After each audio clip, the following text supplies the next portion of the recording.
Pip pip, tally-ho, Joolz Guides here, in which I wander around London telling you amazing facts. Don't forget to hit the subscribe button if you like these videos, and also the little bell, because that will notify you when I upload a new one. And today we're in Blackheath, and we're going to start here, and we're going to wander all the way around and end up somewhere towards Greenwich, but when Greenwich is for another day. So let's go.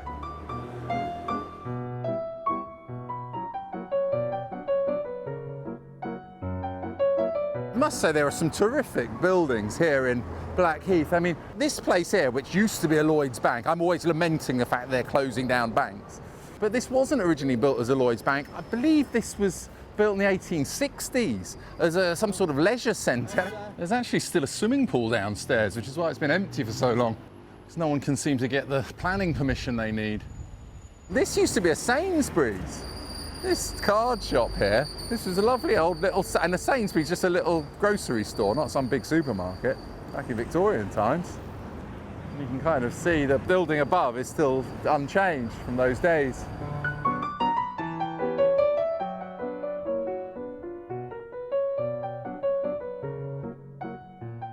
So yes, we've just come to the end of Bennett Road, just opposite the Blackheath station. There's this beautiful place here, which was originally some sort of social club, Blackheath Art Club. It was built in the 1880s, but it stopped being a club around the First World War when they turned it into the GPS, I think that's General Post Office. It was like the film unit. They made information films about the post office. One of the first proper documentary filmmakers, because later on in the Second World War it became part of the Ministry of Information. You know, they with all those propaganda films in the war. Are you growing enough potatoes? Why don't you grow more potatoes at home? Carrots are good for you. I don't know, that sort of thing. But now, of course, it's turned into luxury flats. Bertie, the legendary street cat, lived here, and I have to tell you, I've tried to find out about Bertie, the legendary street cat, but I'm afraid I can't furnish you with any more details about who he was. It was a cat. Lived very long for a cat, about 9 years. But that might just be how long he lived there. Oh, like the littlest hobo, just one place to the other. So. Could still be alive, you know? Yeah, up in Scotland or something. I love an old doorbell, don't you? Look at that.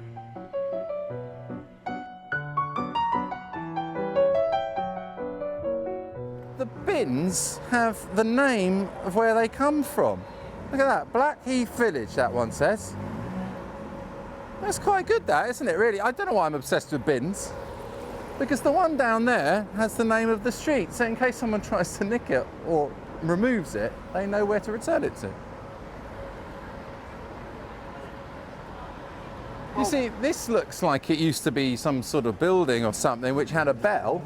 Ding dong, you pull that, and maybe you can kind of scrape your feet, scrape the mud off your boots there. That probably had one of those foot scraper things, didn't it? Yeah.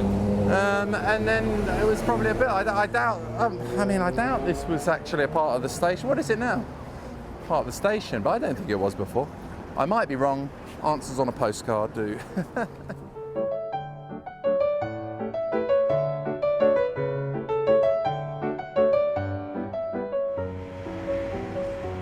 Beginning of this walk, I don't have a huge amount to say about everything other than how staggeringly beautiful the area is. Although, obviously, a typical Joolz Guides thing is the fact that this is a King George V postbox.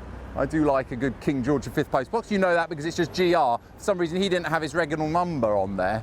But it's just opposite the conservatoire over there. And that really has some lovely details on the, what do you call those, friezes, reliefs? What do you call those? Anyway.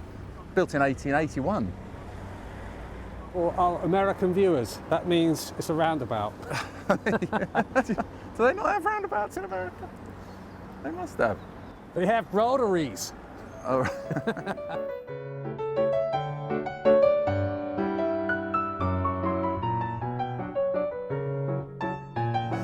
It's well spotted, Simon. They do have some lovely old things, which I don't know, I am a bit of a Londonite. I don't ever go outside London, and we're strictly speaking in Kent here, but I keep spotting little things that I remember from my youth. I mean, do you remember that? I haven't seen a semicircular bin with those nice wooden slats on since I was about 10 years old. Well, I wonder if that's just common out down these ways. That's concrete, you know. Yeah, I mean, yeah, well, exactly. Concrete lampposts. There's loads of these all along here. They had bus stops made out of this stuff as well. What is it, concrete or sort of cement or something? All these houses, they're built around sort of the 1820s, some of them. And it's part of the Cater estate. John Cater, he was a timber merchant and MP. He did very well for himself out of his timber merchant business. And he ended up acquiring land around here and building lots of houses. And some of them are absolutely stunning, and it smells lovely, doesn't it? Possibly the time of year we're here. But look, as you walk along, better not go into this, someone's front garden, but you spot these little things like, look at those bollards they've got there. An odd thing to have in your front garden. I mean, it's all these beautiful old houses here, and then right in the middle, you've got number 10 here, which just looks completely out of place. It's odd, isn't it, being there? Designed by a fellow called Patrick Gwynne. He went to Harrow. So it was built in 1968. He was the same guy who did the Serpentine Cafe. It looks like a church for cultists or something like that. Let us proceed. Let us proceed to the inner chamber. Yes, like in Licence to Kill. Bless your heart. Bless your heart. It's commonly known in the area as the Thunderbirds headquarters. It was somewhat derided, and there was complicated planning permission for it. I bet. And Patrick Gwynne lived here, worked on the Festival of Britons. The building appears to be in conflict with the surrounding buildings, but actually echoes the Georgian double-frontedness of them. So it's a kind of mad homage.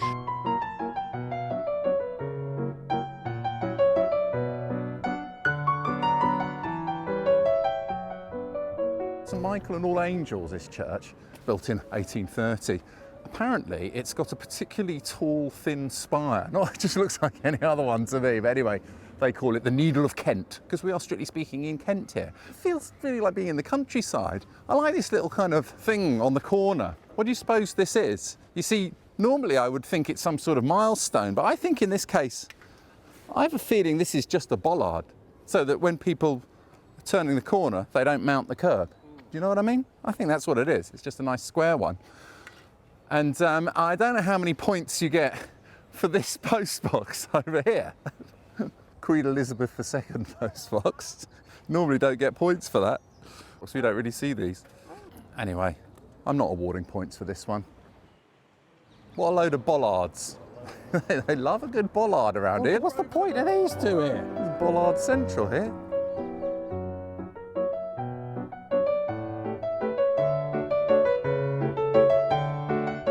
I think this one was designed by the guy who actually lives in the house. Kind of looks a bit like a ship, like it's got a ship's funnel. And you got it, yet another bollard. I wonder if that's from the old days before they built this house. Look at that, almost resembles a portal on a ship, porthole. I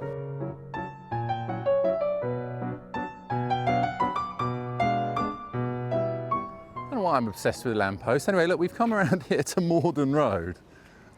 And no, actually that's Blackheath over there, but we're going to swing around to the right here.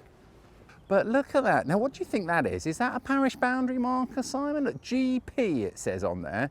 Is it 1890? Can't really see, I'm not allowed in. But I think that must be parish of Greenwich. I don't know. Answers on a postcard. I'm getting lazy. Joolz Guides is getting so lazy these days. Let's go through here. So you want to come through here. I mean, obviously they've left that open now, but in the old days, I suppose you'd have had to go through this thing, which is what? Not a turnstile. What do you call these? I don't know. I ain't from the country, bruv. But this is obviously to, presumably, stop the cattle or the sheep from coming in when they must have had a lot of cattle going past here. Maybe on their way up to Smithfield, maybe grazing over there on the heath. This way, please. Look at this terrific building over here. It's called Morden College. It's not actually a college. It's actually, that's those two figures up there. So John Morden and his wife above the door. You probably can't see them from here. In 1685, he was a committee member of the East India Company, and he decided to build this place as a kind of charitable home for poor merchants and such as have lost their estates by accidents and perils of the seas, or by any other way of means to get a living by means of merchandising. It was built by Sir Christopher Wren's master mason. I don't think it's designed by Christopher Wren. It might be. I think it was done by his master mason, who was Edward Strong. It's a fine name for a mason. Yes. The squirrels, the blossom. Beautiful. We could be in an episode of Heidi.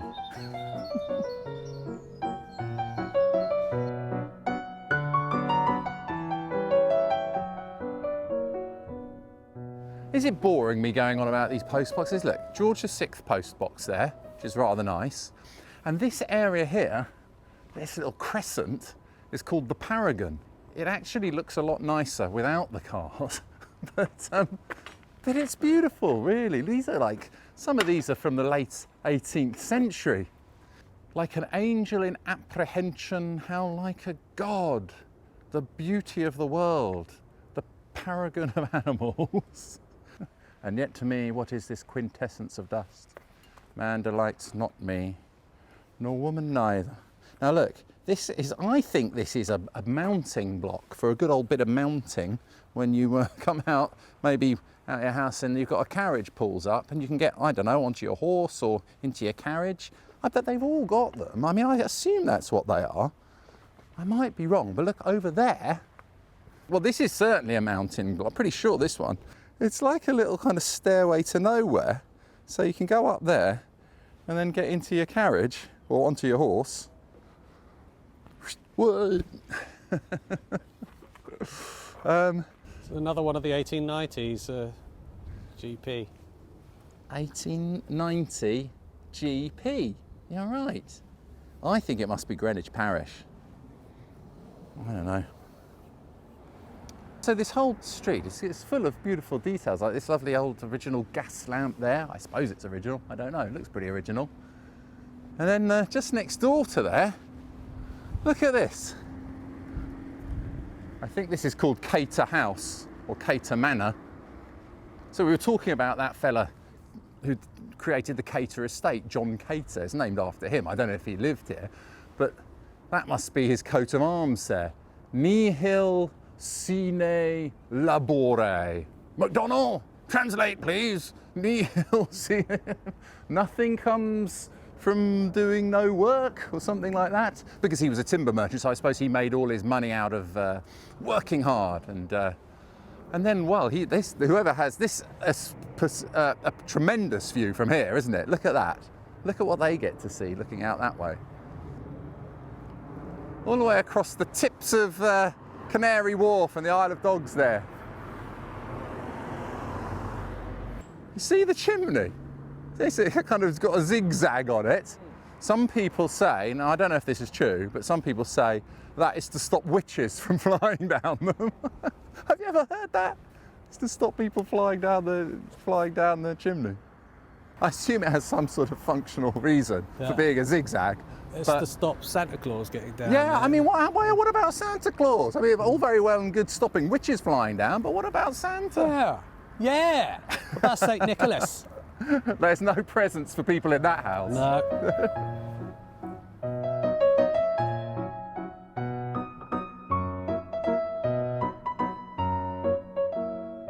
There seems to be lots of different opinions as to why it's called Blackheath. Some people say it's because there were a lot of plague victims buried here. But I think it was actually just something to do with the colour of the soil, and it made the grass a slightly different colour. I mean, just looked green to me, so I don't know what they're talking about. Maybe in the old days it was a slightly different colour. What's that then, do you reckon?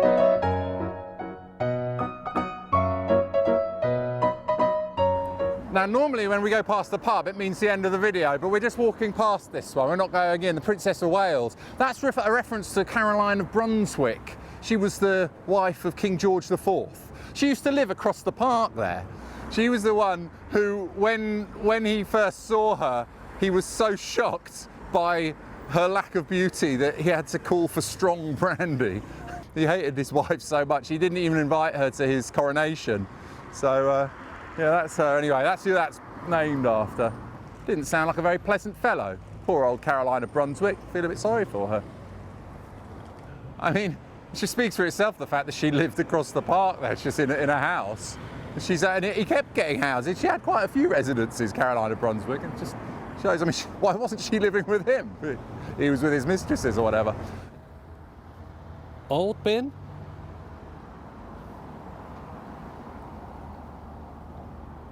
New bin.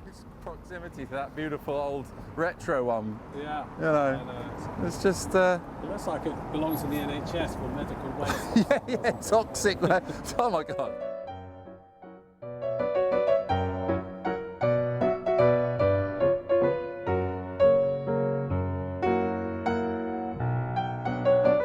Getting stopped by quite a lot of people in Blackheath, a lot of viewers of Joolz, guys. It's making me feel a little bit bad that in case I haven't done it justice, I should have done a lot more work on it. I apologise if I have.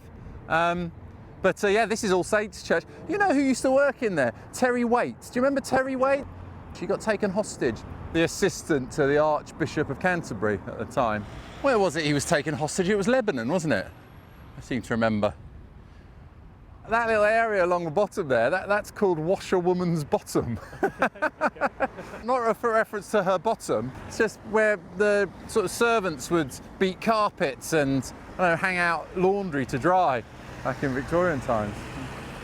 Rather, a beautiful and undulating Blackheath. You get lovely views. So look over there, for example. Let's go over there, in fact.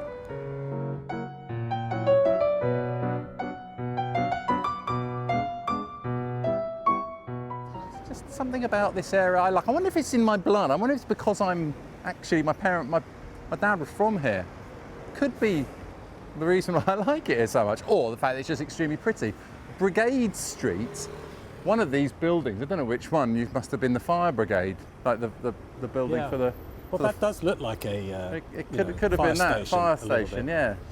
I wonder if it was that one. Actually, I really like this bookshop on the corner here. The bookshop on the heath. Very, very lovely in here, and I found some excellent books in there before. Hello. I love your garb. Thank you very much. Well, it was nice to see you again because I bought an excellent book in here the other day about London. And what kind of books do you have here? I mean, how long has it been here? It's been here since the 1940s. We've had people coming in, elderly ladies saying, "Oh, I remember coming as a child." But look at the clothes on that. Oh, wonderful. It's exactly the same outside, really. Yeah, exactly the same. And what a wonderful view you have. It must be such a peaceful job to have. You've got a long life expectancy working in here, I reckon. I sit here talking to interesting people all day and surrounded by books which I can then read and reread. And so I'll pick up something from my childhood and read it again. Looking out on the heath with that silver birch tree is just so beautiful. Children come in and say, "How old are these books?" Oh gosh. This one, 1769. Really? That's quite good. And it's sort of notes about the sort of gentry sort of around England. Those coats of Their arms. coats of arms. I know, Irish peeresses, that says. You know, English barons. Like the artwork on these, you know? The artwork on the old paperbacks is just such quality. You see what I mean? So, I mean, these are, look at that, for £4, you get this fantastic artwork, don't you? Yeah. And you were saying that they're from the Royal Academy and stuff, the artists. And so some of them are.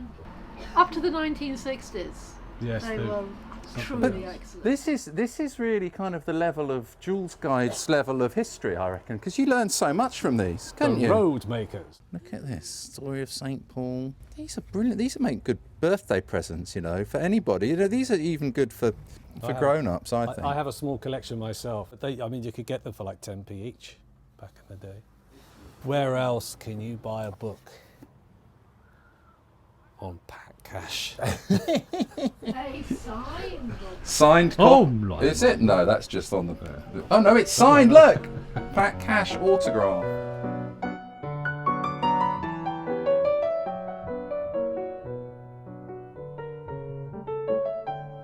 It's a nice fountain there, so to commemorate Queen Victoria's 60th year on the throne in 1897.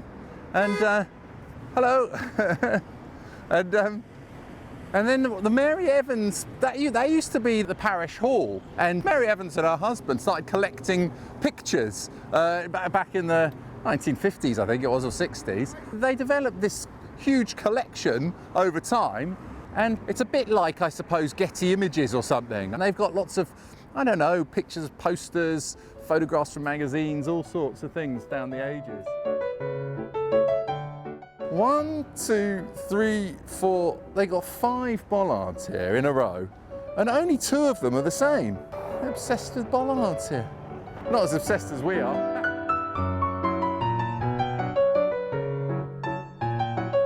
And the Crown pub over there, that has been a coaching inn from the 16th century. There's been a pub there. But we're going this way.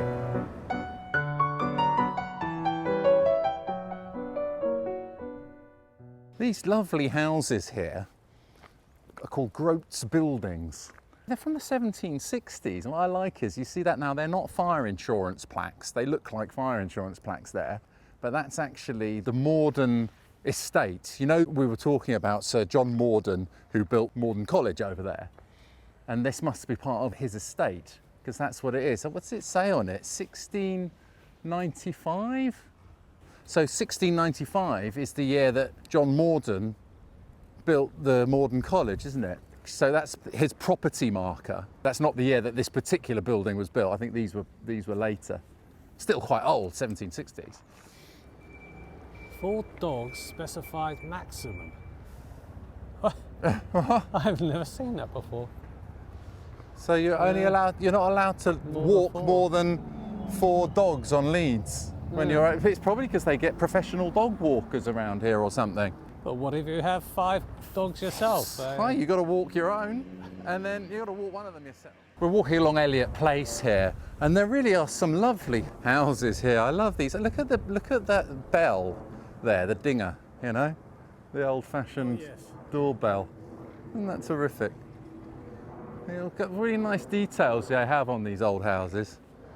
Like, for example, like another one of those foot scraper things, so getting the mud or dog poo off your boots. Yeah, people just say you tend to ignore them as you wander past, but they're interesting, I think.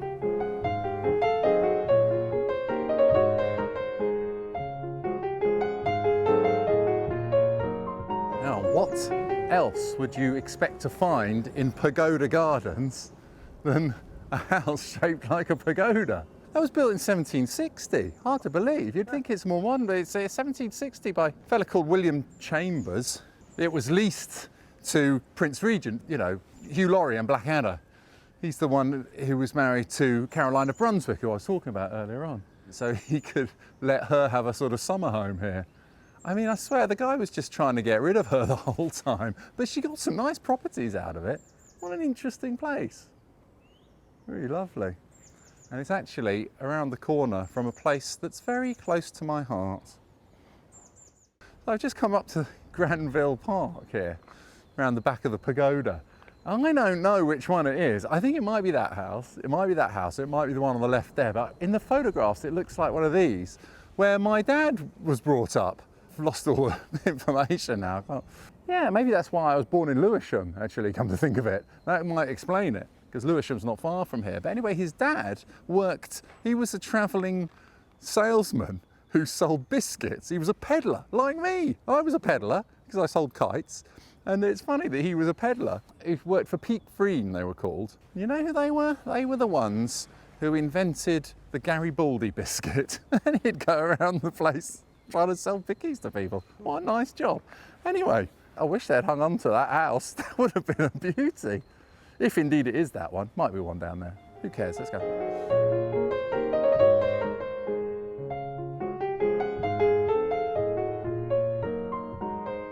Anything? Oh. Hey! Points to me! This is definitely point. Look at that!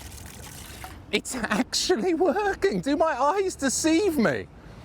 One of these beautiful old drinking fountains in front of a horse trough. I see poor old horses and cattle. Their drinking trough is not in working order. It's full of flowers. But yeah, that's very rare. That's made my day. Anyway, this is telling us that it's located on the main cattle and sheep drovers route from Dover to London. Look, you get points for spotting the Metropolitan Drinking Fountain and Cattle Trough Association. A nice old Victorian name. There's so many words, they can barely fit it onto the side of the thing. So it's just on the corner of Cade Road and Wat Tyler Road. Because Blackheath was where Wat Tyler in 1381 gathered his troops, I suppose, his peasants, for the Peasants' Revolt. It was quite a popular place to gather troops or gather people. It was also Jack Cade in 1450, during the Kentish Rebellion. He gathered his troops here and they headed over London Bridge, where he struck the London Stone with his sword, didn't he, old Jack Cade? He struck the London Stone and declared himself the Lord Mayor of London, after which, was it Henry VI, his troops, they just killed him. He wasn't Lord Mayor of London for very long. Well, I mean, he was self-declared anyway, so he wasn't really the Lord Mayor. I'll meet you over by that house over there.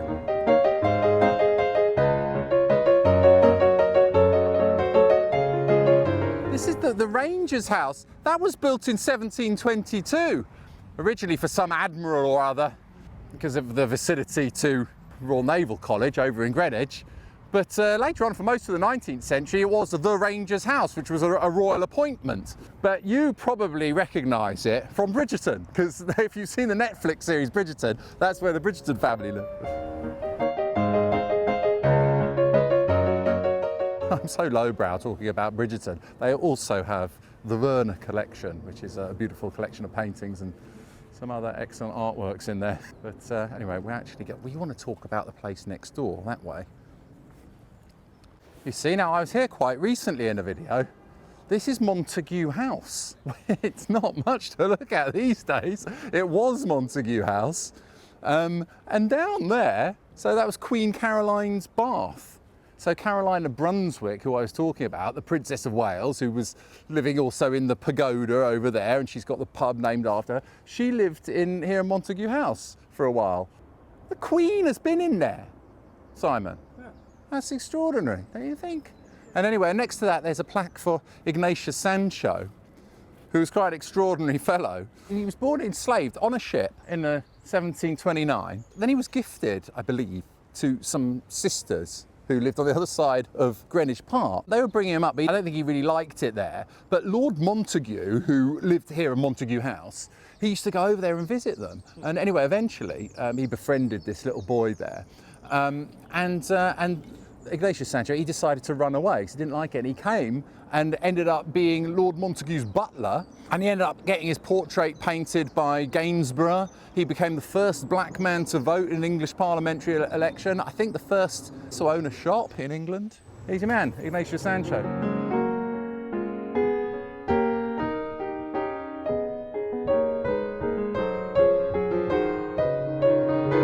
Do you know, this tea hut here has been here since 1924. Oh, it's remarkable. They actually had an accident not that long ago. I think a car crashed into it and the person was injured inside. So it was only recently they reopened it, but it's very popular with bikers. I don't think there's that many places around here which are licensed to sell like a cup of tea or anything. It's quite a distance until the next cafe. And what I like is on the table over here, they've got cup holders. Thanks very much. That's very kind. Look at that. You see, perfect. So yeah, because it's windy here. If you're wondering what those holes are, they're cup holders. Or Homer Simpson will be happy. Oh, look how Marge. 8 cup holders, Marge. I can't do his voice. Thanks. You're welcome.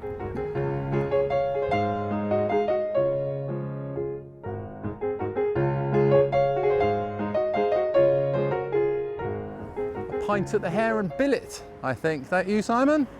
The Hare and Billet, this has been trading since the 1600s, when highwaymen used to come along this road. It was just an isolated pub on the heath. It's actually famous. In 2014, there was a local MP, and he got served something called Henderson's Relish instead of the Worcester sauce that he wanted. And Henderson's Relish, it comes from Yorkshire, and it's quite similar in looks. It's got a similar orange label, and he got very upset. He raised this point in Parliament, saying this is a typical example of parasitic copying. I think one of them has anchovies in, and one of them doesn't. I think Worcester sauce has anchovies, but Henderson's Relish doesn't. Anyway, this whole scandal kicked off in Parliament about it. Lots of people were tweeting about it. It became known as Hendo Gate. Anyway, I think we should head inside.